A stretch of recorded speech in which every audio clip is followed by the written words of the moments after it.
So it looks like the recording has begun. If I'm incorrect, somebody please interrupt me, but it looks like everything has started as planned. And so you should see a note also, but just a reminder that this meeting is being recorded and transcribed. So those who have attended the meeting may see a link to the recording afterwards, which it may be immediately accessible or not. I'm not so sure on that, but eventually will become unavailable. We do plan to move a copy of the recording to YouTube so that can be, made public and viewed later as needed. So we'll be working on that after this meeting. And we'll communicate that to you all when it has been made available. So welcome to the MPCA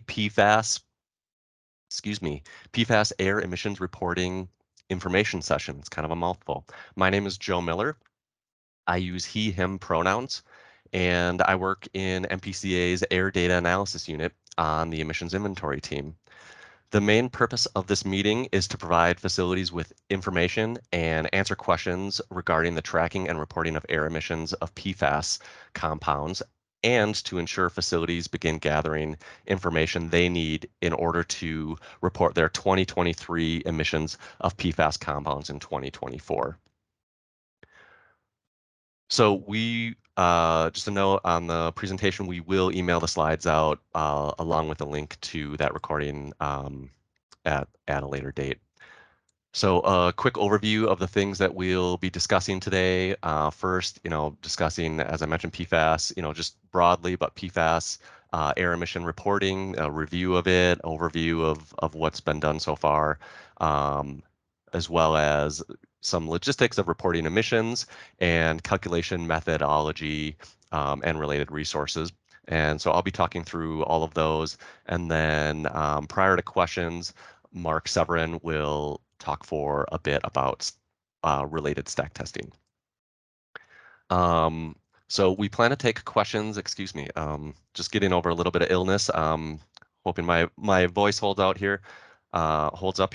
So we plan to take questions after the presentation is done. If you think of questions before then, feel free to put it in the chat. Somebody will try to answer them. At the end, when we're in kind of the question Q&A session, we'll first answer questions of those who will raise their hands. We'll have those conversations, and then when those are done, then we will go and continue to try to get to the questions that are in the chat. If you if you find that your question did not get answered, then feel free to send me an email, and my contact information is on this beginning screen here. So I'm here, as you can see, with the contacts. For the most of us are here. Rachel couldn't make it, but I'm here with virtually, I should say, with Mark Severin from PCA Air Compliance and Enforcement, Mike Smith, supervisor of the Air Data Analysis Unit, and Nate Edel, also of the Air Data Analysis Unit. And again, our contact information is here. If you would like to be on future PFAS specific air emission reporting emails and you're not already getting them, then shoot me an email and I will add you to that list. The other thing I should mention is that there is actually another Joseph Miller who works for the Minnesota Pollution Control Agency. The joys of, I guess, having a common name in these parts. And you may already know him, but he works in solid waste. That is a different person than I am. So it is important, especially in this case, to get that middle initial correct, joseph.j.miller@state.mn.us. All right. So a little bit of how we got here. So in general, this presentation assumes that you're familiar with both of these highlighted documents, Minnesota's PFAS blueprint and the PFAS monitoring plan. Both of those documents can be found on our PCA website. If you haven't already, I encourage you to review both of those documents. If you are unsure of what PFAS is or why it's a concern, those two documents will get you started with those and related questions. So, but still to just briefly state, PFAS or PFAS, that stands for per and polyfluorinated alkyl substances. So I'll just call them PFAS, for the rest of the presentation. It's a class of compounds not just one compound, but it's a class of compounds that generally do not break down quickly.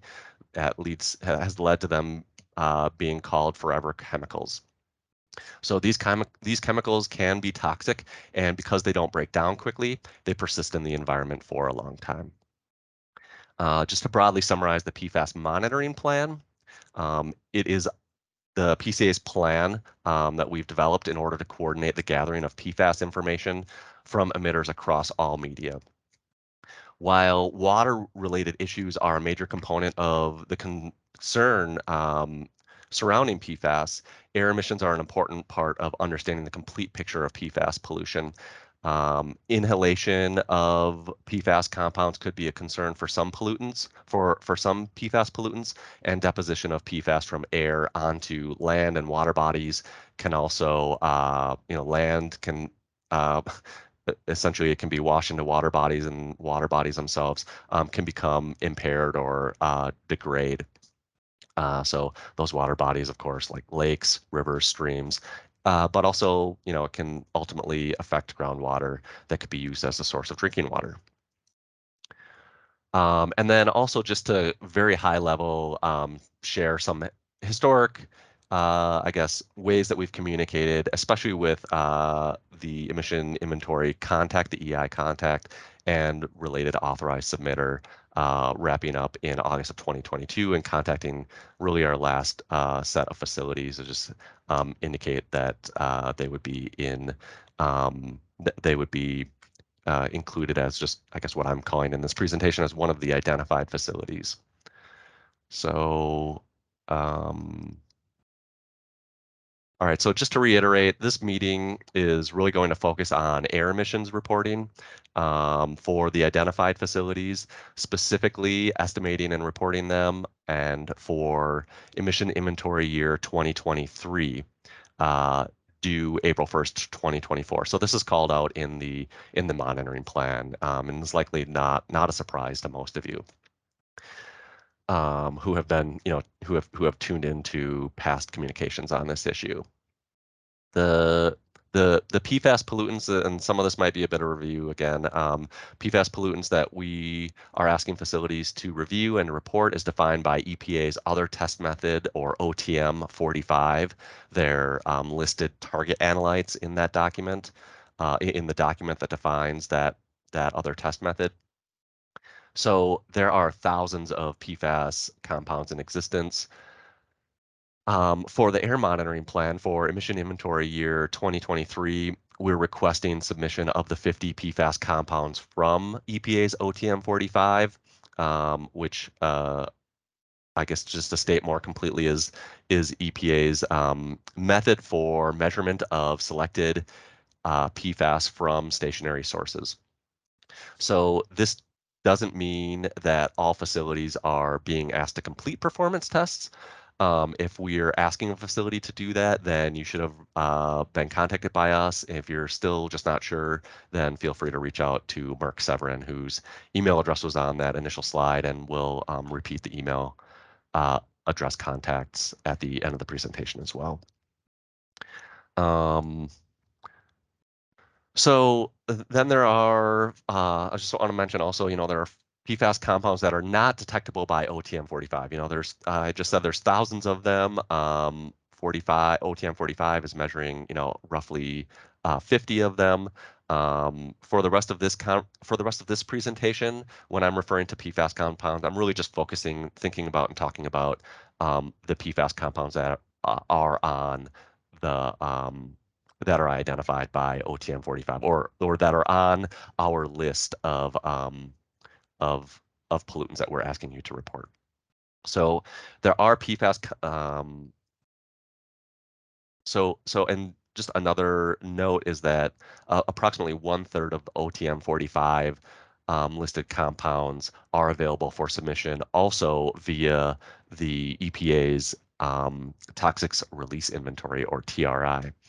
And then one last note, just that the annual 2022 air emission inventory for criteria air pollutants is still required per, as always, per Minnesota Rule 7019, and that's due April 1st of this coming year. So just a list of all of the 50 PFAS compounds as EPA has identified them in their, again, OTM 45. Their document table 45-1, and that's called the target analytes table. So we will add all of these listed pollutants to the air toxic spreadsheet on our website, and they will be included in the spreadsheet on our website under the group called just PFAS.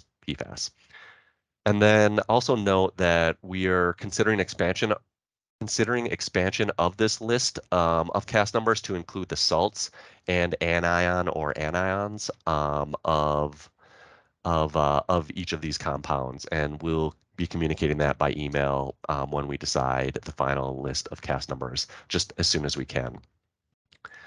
All right, moving on. So the PFAS air emissions that will be submitted, they'll just be submitted through the standard method that, say, air toxics would be submitted. That is done through our, of course, Air Emissions Inventory e-services or CEDAR website for emission inventory year 2023. They'll be selectable by filtering for air toxics or all pollutants when selecting pollutants within the e-services. Anywhere where you could select a pollutant, you should be able to filter for air toxics or all pollutants, and then be able to identify the individual compounds that you wish to report. So then just note that prior to submission in 2023, the identified facilities, is roughly 160 facilities, will be asked to respond to a question on the certification screen within eServices, just to indicate whether or not the review that we're asking for and are talking about here today has been done. And even if a facility has communicated to us already, and I know a number of facilities have, just, hey, we don't think that we, we believe that we don't emit any of these identified PFAS, we'll still be looking for these facilities to identify as such in their submission for 2023. And that will just help us understand which facilities reported zero PFAS emissions because they've done the review and they don't believe there are any, and those which don't report any because they just did not, I guess, just did not select any, and but also maybe didn't do the review. So I'm sorry, just let me clarify that. So basically, it'll help us understand which ones reported no emissions but still reviewed for PFAS versus those that just did not review for PFAS. So hopefully that's clear. And then if you do submit emissions of any of the identified PFAS compounds, please attach supporting calculations to the air emissions inventory submission. And there's an attachments portion of the e-services website that you should be able to upload, the documentation that people would normally provide for this sort of review.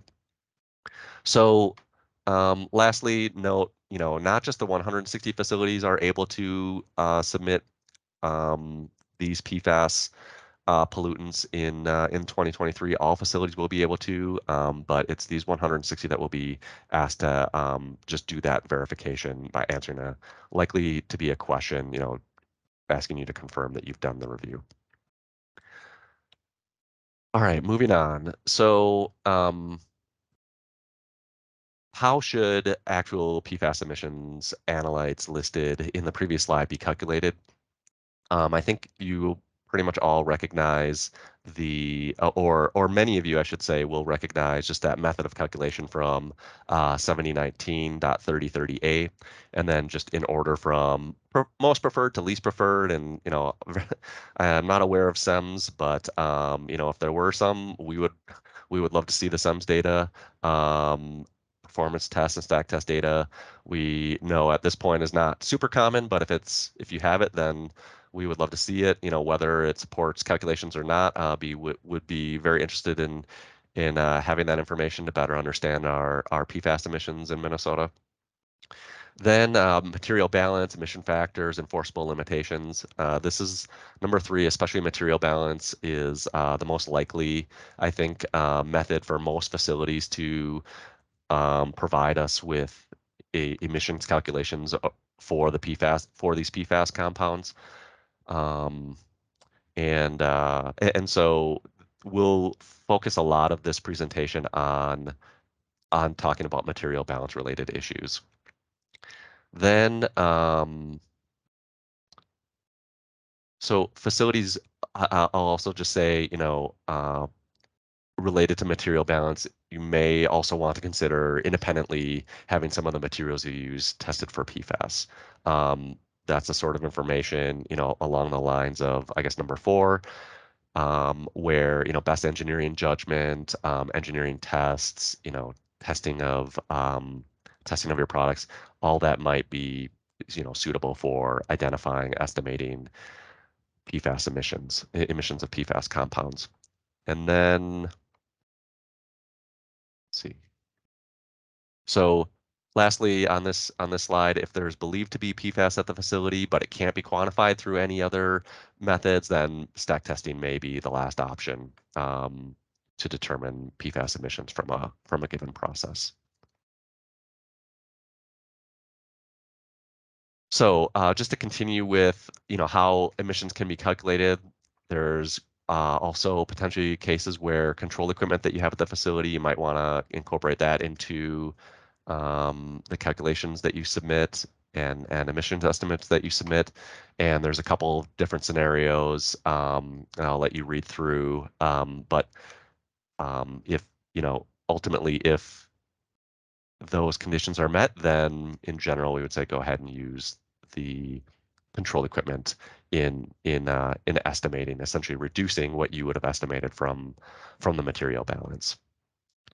And also note for that various different PFAS compounds, it's on a compound by compound basis. Some of them are considered to be particulate emissions and can reasonably be assumed to be controlled by control equipment that controls particulate emissions, and others are considered to be VOCs. So make sure that you understand that aspect of it before identifying control equipment that you think controls your PFAS compounds. So next, just want to go over some of this will be not new to some of you, but some of it might be useful information. So I think again the most common method of calculation will be to do material balances, and a often great way to identify say air toxics in the past has been to review MSDS that come from vendors or manufacturers. And most of you probably are already familiar with the form. That's something that OSHA dictates, the form of the MSDS. And so what you'll want to do is search that MSDS for any cast numbers that you can.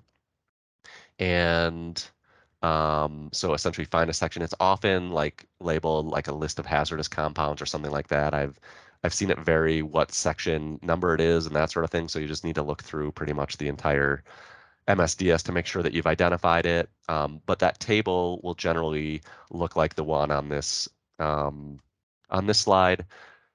And that basically contains the chemical name. So I just got generic compound A, B, C, cast numbers, and percent by weight. And just a note that, it might be a little bit confusing what weight we would want you to use in certain situations. So what we recommend is that for compound A, for example, that if compound A was a PFAS pollutant, that we're asking you to report, that you use 1.0% by weight as a starting point for that calculation. Similarly, for compound B, even though it says less than 0.5, we would just say, hey, use that maximum. It's essentially between 0 and 0.5. So 0.5 being the upper range, upper bound of that range. Use 0.5% by weight, and then 4.3 to 6.8, again, use the upper bound. So use the 6.8 value. So here, excuse me. Here we have a slide of just pretty basic calculation examples. I'll leave it to you all to go through this on your own. And then on the next slide, yet another example. So I think that they're worth looking at. If you're not super familiar with emissions inventory, but I don't think most people here will probably find those to be too much of a surprise. Lastly, just a note on significant digits. I have seen, especially related to PFAS, some very high control efficiencies for some of the individual compounds that was supported by testing. And just a note that it may be important for these compounds to use the I shouldn't say maybe important. It's always important to use the appropriate number of significant digits, but arguably even more critical for these scenarios. So just pay attention. I would recommend to the use of significant digits in the documentation that you provide us to support the calculations that you're making. Please. Let's see. So next is just an example where there are instances where I'll go back a few slides where just the cast number is blank, or it'll say NA, or maybe there's a dash, something along those lines. We recommend using a website like one of the two that we've linked to here, CompTox EPA and the PubChem at nih.gov. I actually am more familiar with the second one, and so I'll step through a quick example on using that. So just for example, let's say that your MSDS looks, or at least the description of the compounds looks like that on this slide. You grab that chemical name, which is a bit long and admittedly difficult to pronounce, and you will go to the, in this case, the second link, and enter in, just copy it in or type it in. Go ahead and hit the search magnifying glass icon. And in this case, there was just one result. You can go ahead and click on the blue text that I'm circling with my cursor here. And on the subsequent screen, there's a lot of information, but look for the section that says other identifiers, and includes clearly includes the cast number. Take that cast number, compare it to the PCA's table of PFAS compounds that we're asking to be reported. And in this case, that cast number exists in the list. A lot of these compounds have a lot of different, I guess I would call them synonyms. But in this case, the shorthand is the ME, essentially methylene FOSAA. And so being that it's on the list, you should plan to report it. You should report it. We would like you to report it. So the next step, so that's something that we would ask that facilities do for all of their materials at their facility. Go through that MSDS review, see essentially if the cast numbers align with those that we're asking you to report. However, because MSDS, as I'm sure many of you may be aware, may not have all PFAS compounds listed, or indeed all compounds listed, we would ask you for the following categories, essentially categories and applications, to go one step further. And I'll say what those categories are, and then I'll just get into what else we would like to have you review. So those categories are basically materials used as surfactants, emulsifiers, low friction agents, and repellents of water, oil, grease, or solvent. And then there's additional information on that slide too to get you started in identifying some of those.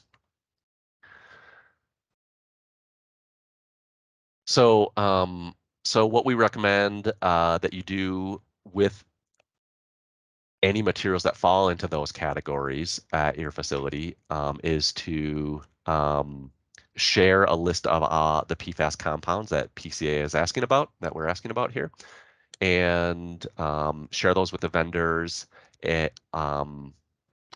include the cast number. and then just ask questions along the lines of what's outlined here. Essentially asking, do any of these exist in the products that you provide to us in any amount? And if so, how much? And then we wanted to highlight some common disconnects that happen that we've seen happen with this sort of conversation in the past. And I'll highlight just the first one, but there are a number here, and there are, I'm sure, even more ways, I guess, that those disconnects can happen. But so vendors may indicate something like, there's no PFOS in this product, and it can be easy to confuse that with the broad group of PFAS, but really PFOS is just one of the compounds that we care about for this investigation. And so following up with clarifying questions like, is this material completely free of the PFAS compounds we identified? Really just reiterating what the initial question was in that case. But yeah, I just wanted to provide some food for thought there, and some ways to follow up if responses to these requests by your vendors are not complete. All right.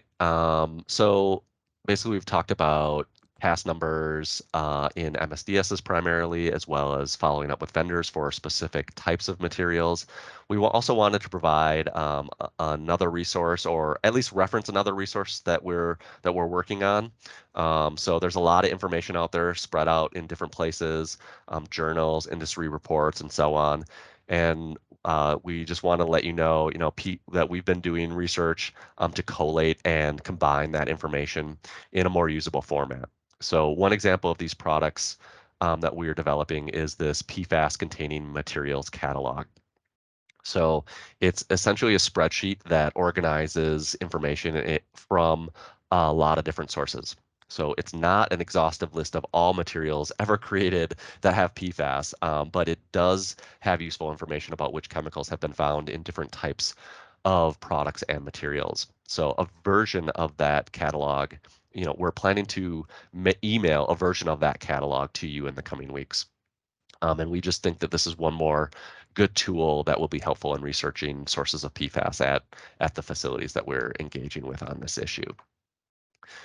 So then just a note on the screenshot. So it may be small on some of your screens. I expanded a bit on the following pages, but it's just a few entries here, and then it goes much further to the right. Now, I couldn't fit it on the screen, so I'm trying to take these first two rows and share more with you about those on the next slides.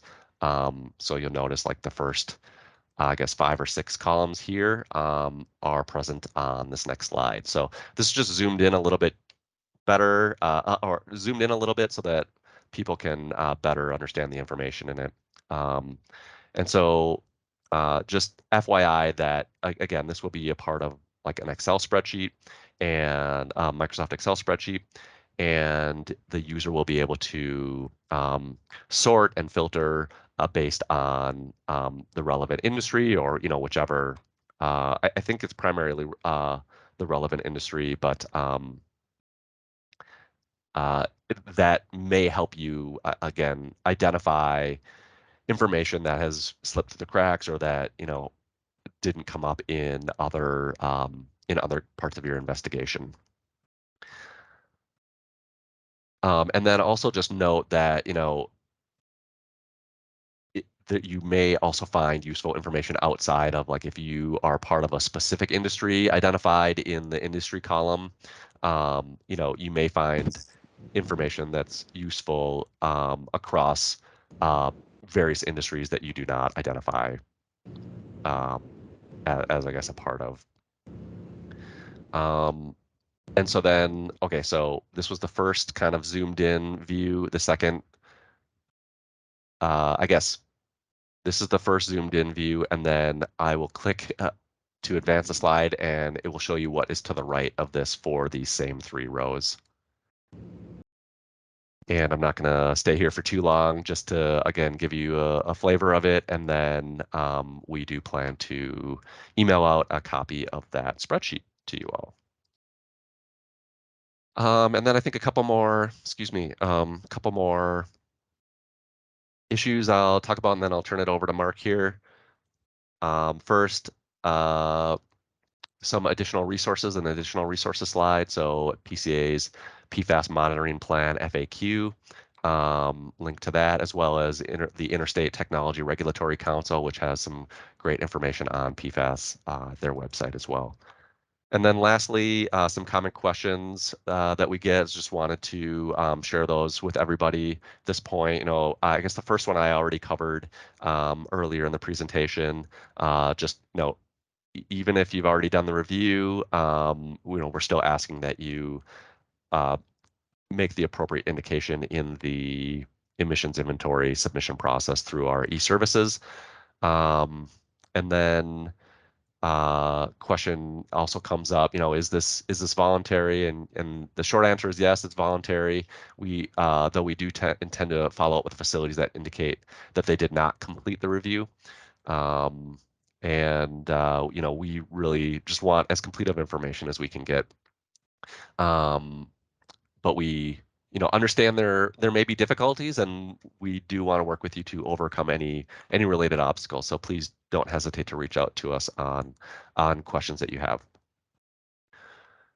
And then I guess a couple final common questions. So something that will come up is, facilities have indicated their product vendor or manufacturer won't share the information, or it is proprietary, or there may be concern that it would become public. And just our response is that we think it's in each facility's best interest to find out the composition of all materials used at the facility. And then lastly, PCA staff have contacted waste to energy facilities and will continue to be in communication with them. And then I guess with that, I'll turn it over to Mark. And after Mark is done, then we'll take questions. Mark? All right, thanks, Joe. Hey, my name is Mark Severin.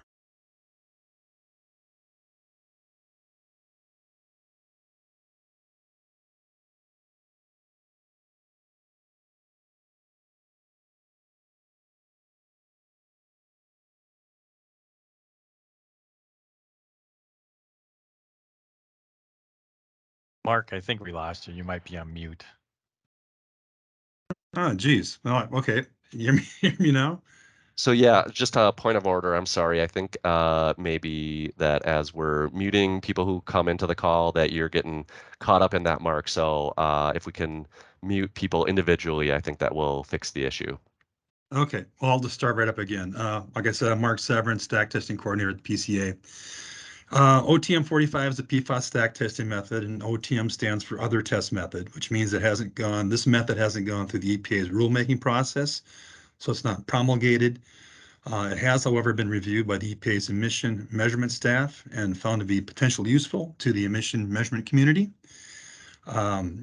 State agencies can certainly approve this method for demonstrating compliance with permit limits or data gathering purposes for PFAS, which is taking place. There are some places out east that do have PFAS testing in their permit at this time. Okay, next slide.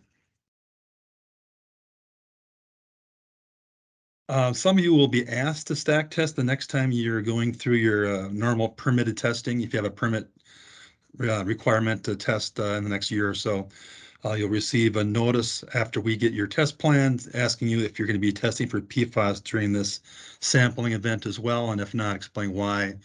And the reason is just to remind you that we would like the data, and just to keep that we're still out there hoping for some of the tests, even though the PFAS stack testing does remain voluntary at this time. Okay, next slide. Okay, there's that thing hanging there. That's the method 5 sample train, and it's large, it's cumbersome.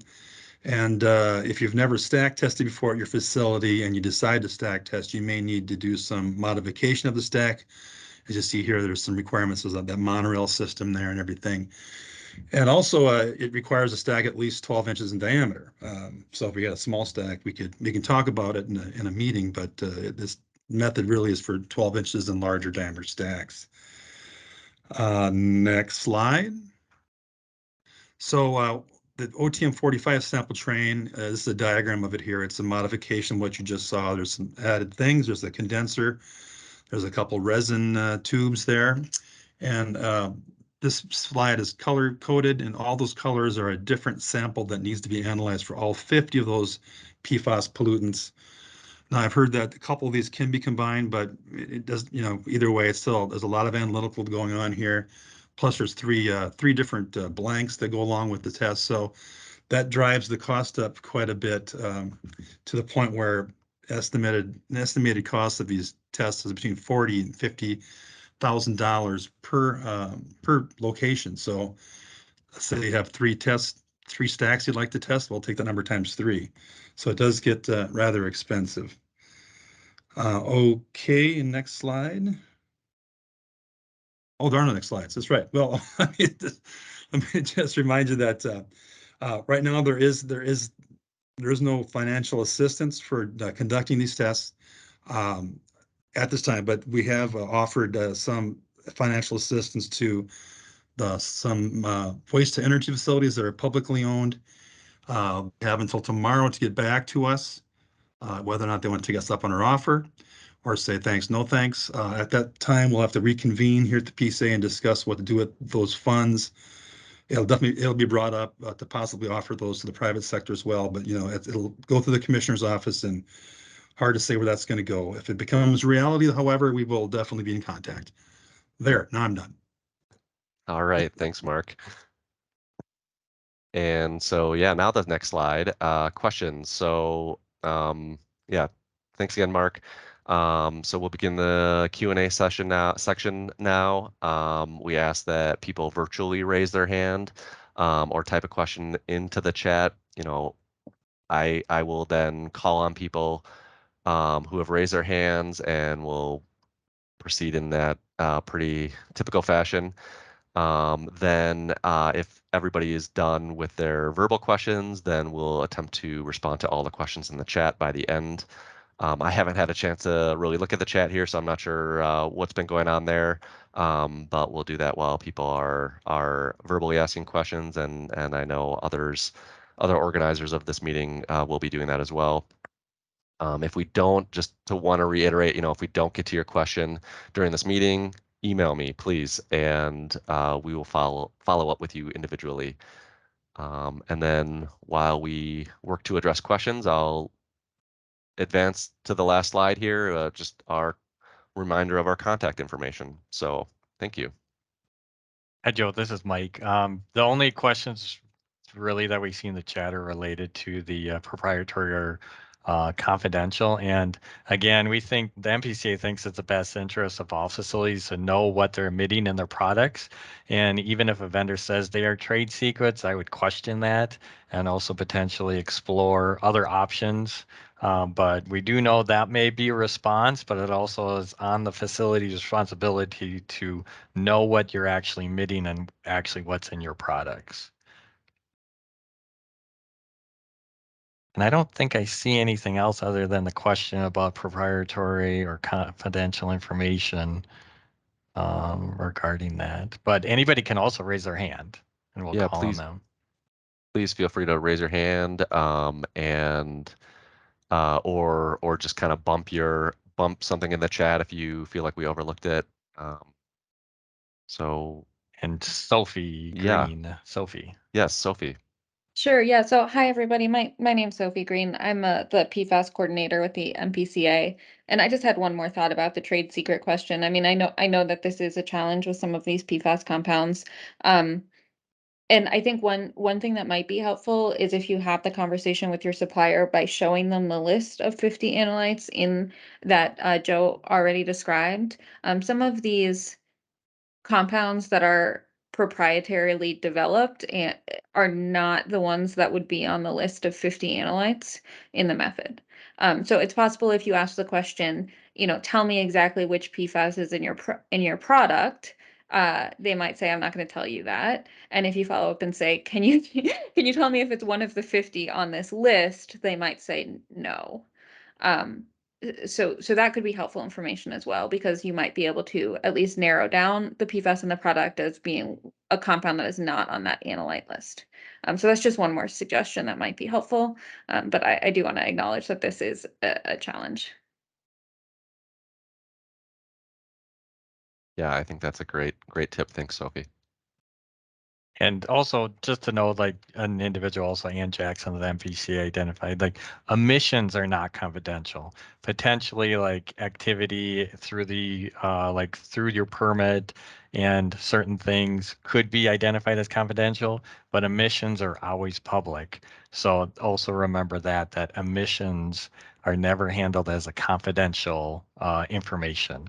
Potentially what's made up of them, but the actual emissions, it is not identified as confidential to my knowing.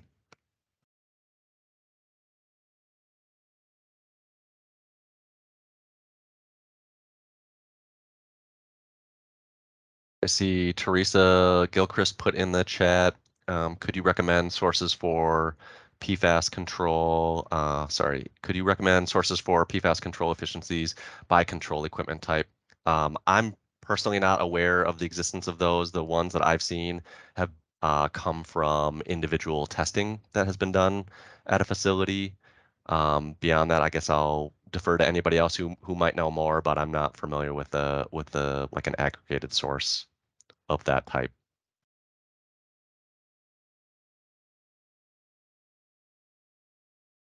And I think the only one I'm aware of is some kind of combustion control technology, to my knowledge.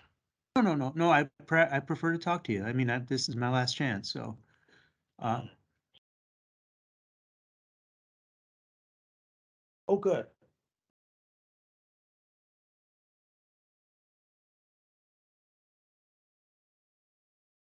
That was an inadvertent unmuting there. Anybody else have questions? Again, feel free to raise your hand or throw something in the chat.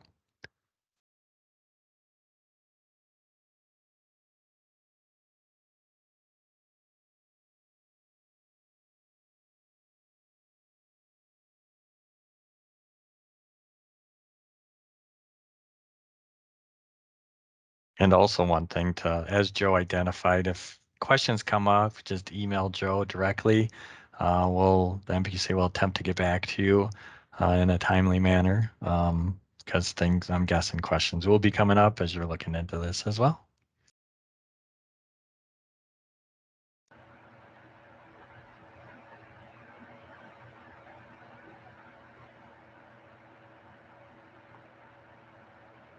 We do have a couple more questions coming in here. Okay. I think there was another one about emission reports not confidential, but could claim confidential and made the calculations.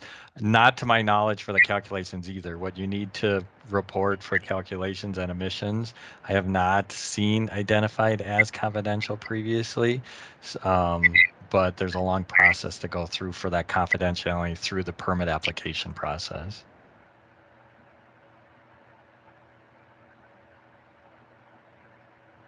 And then somebody's asking, will the list of 50 PFAS compounds change during 2023?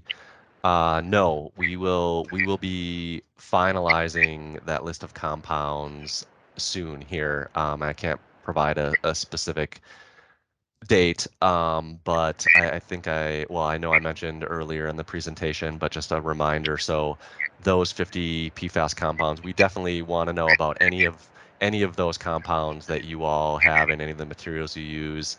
But then we're also trying to figure out how we might incorporate salt and anion forms of those same compounds. And so we'll be communicating that to you all certainly by the end of the year, I would anticipate, and hopefully much sooner than that. So stay tuned on that. But then no, once we finalize that list, I mean, you can, I guess, always add more probably in terms of what you review and believe will ultimately be detected by OTM 45. Not that you're doing the testing, but just that's kind of the same basis on which we're trying to identify emissions that can be reported outside of testing.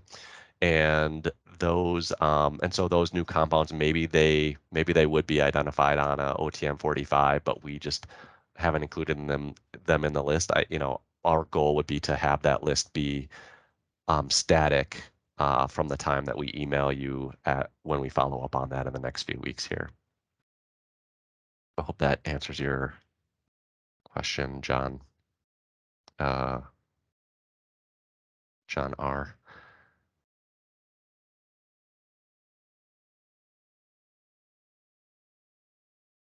I think there's a question from John Fadala. If material balance is used, do we assume there is no breakdown of PFAS compounds?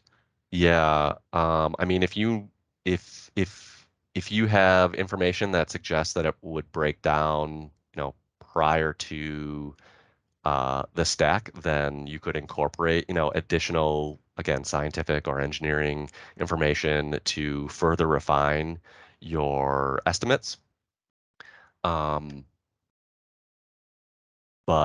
in general, you should be making the best estimate with the information that you have at hand. Ultimately, if you submit information that says just compound D and it breaks down once it's in the environment, but unlikely before then, we're curious what's coming out the stack, and we can look at your calculations and understand, essentially, as long as we can look at your calculations and understand what the assumptions being made are, we welcome any additional level of complexity to what we've stated in this presentation. And I don't know if you have further thoughts on that, Mike. No, that sounds good, Joe.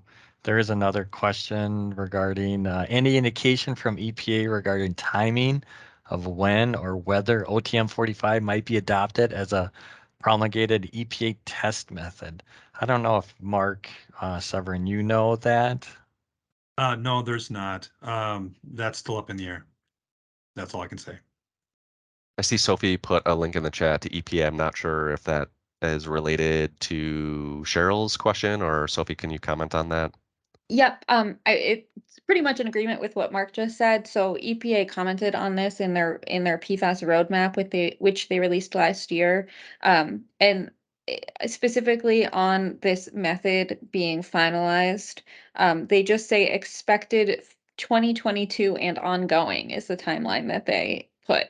And so far, I think there's an emphasis on the ongoing bit of that timeline. We know that EPA is working on finalizing that method. And I'm not entirely sure on when it will actually be finalized, but we're certainly keeping a close eye on that.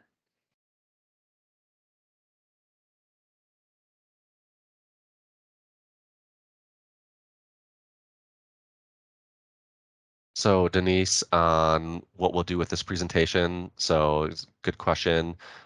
We will be posting, we will be sharing a link with those who received the initial invitation email. Again, if you maybe have the email forwarded to you or something, then feel free to just reach out to me directly, and I will get you on our list or just send to you the individual information you want. But the recording of the presentation, I believe, is going to end up on YouTube, and we'll share the link to that. And then if you're asking about the actual PowerPoint, then the slides will also be shared when we share the link to the presentation recording. Somebody's got their hand up. I need to navigate back to Dave. Go ahead. Yeah, this is Dave Estenson with Estenson Environmental. And this question is, well, probably geared more toward Mark. How you doing, Mark? Doing good, Dave. Good. I'm wondering if any thoughts have evolved in regard to stack testing. I'm thinking about, for instance, like waste to energy facilities, and a lot of those facilities, they have permit limits for various and sundry pollutants, and most of those facilities, Mark, are testing, their units individually to demonstrate compliance with those air permit limits. I'm wondering if the stack testing would be on a unit by unit basis, for instance, or if any thought has been given to, I'm thinking about like greenhouse gas emissions out of CFR 98, for instance. There's language within 98 saying, they don't have to do a biogenic sample on each stack, but they can use the result of one across the board. I'm just thinking about that $45,000 per test and what can be done to mitigate some of that cost. Yeah, we've talked about that, and we were thinking if you had like 2 units that are fairly similar, that without a doubt you could just test the one and use those numbers for the other one as well. That's something that will be discussed in any pre-test meeting that we would have. Okay. If one of them decided they wanted to test. Yeah, definitely negotiable for sure. Okay. And then just to reiterate, I'm kind of late to the party here in regard to, I don't know that I've been receiving all the communications. And this goes back, I believe, to Joe Miller. And there was, am I understanding correctly that there was some financial assistance offered to the publicly owned waste to energy facilities? And if so, if that response, if I heard correctly, is due to you folks tomorrow, December 1? Yeah, that's correct. It's due tomorrow. They weren't real big on doing it, and they feel as though they get attacked by community groups all the time anyway. They Yep. thought one more, one more bullet in the holster there for the environmental groups. So they weren't real big on Understood. even taking our money to test. Yeah, but we'll see. Well, I'm so hopeful. We'll find out tomorrow. Okay. Thank you. Yep.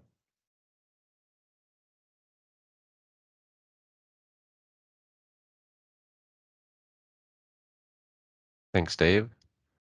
Not seeing any more hands raised, or is anybody? I've been looking at the chat here. Another question just came in.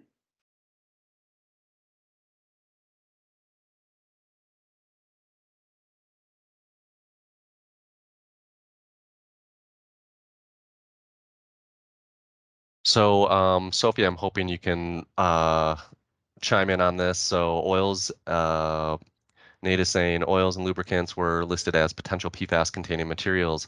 Could you comment on how emissions could be created via these products? We have done an initial review of our product raw materials, but not equipment maintenance materials up to now. And I'll just say, just from a generic standpoint, potentially anything exposed to air could volatilize.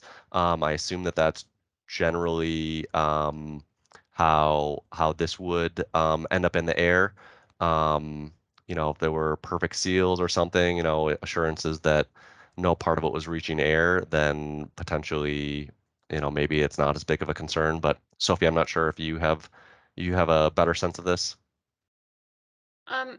No, I mean, I think it totally depends on what type of facility you have, and how you're using those materials.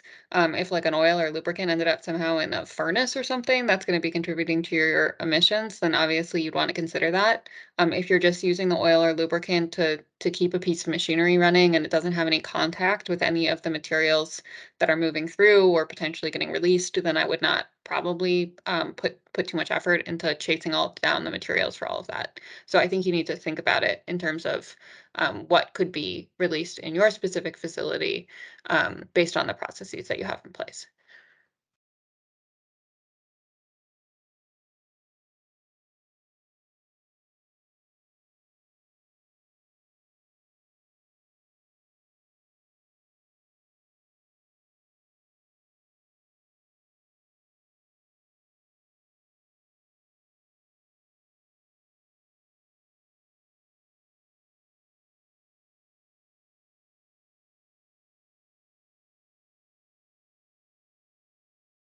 right, any last questions here? We're getting close to time here.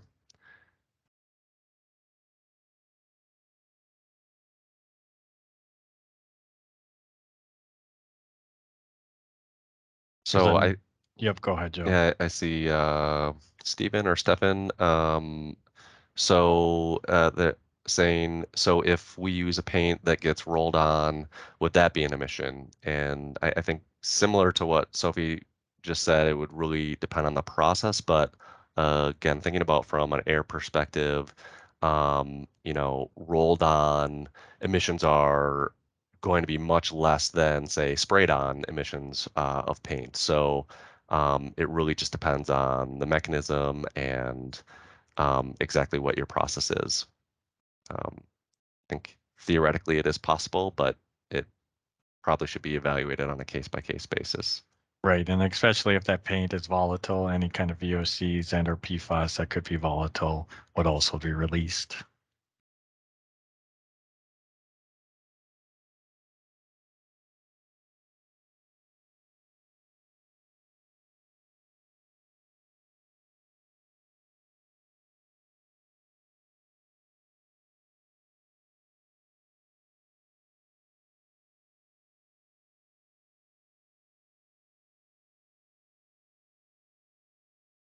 All right, it seems like the questions, maybe no more questions. Again, we're getting close on time, so we'll just call it here. But again, please do contact us at the email addresses listed still on the screen.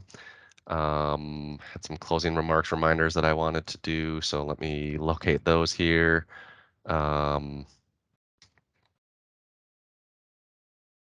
So yeah, of course, just thank you for attending. Really appreciate everybody's attention on this matter, on this important matter, and continue to move forward with the PFAS monitoring plan.